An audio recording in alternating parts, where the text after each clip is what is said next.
ताज्या घडामोडी पाहण्यासाठी सी 24 तास या यूट्यूब चॅनलला लाईक करा, शेअर करा, सबस्क्राईब करा आणि बेल आयकॉनवरती क्लिक करायला विसरू नका।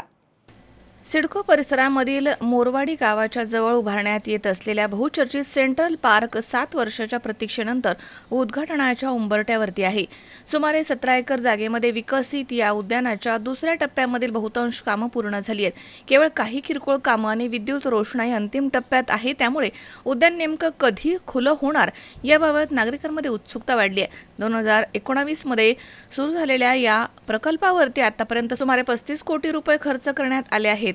आमदार सीमा हिरे आणि स्थानिक लोकप्रतिनिधी मुकेश शहाणे यांनी यासाठी पाठपुरावा केल्याचं म्हटलं जात आहे। उद्यानामध्ये आकर्षक प्रवेशद्वार, हिरवळ, विविध फुलझाडं, लहान मुलांसाठी खेळणी, डायनासोर आणि हत्तींच्या प्रतिकृती, गजेबो आणि बसण्यासाठी व्यवस्था, कुटुंबासाठी हे ठिकाण आकर्षणाचं केंद्रबिंदू ठरणार आहे।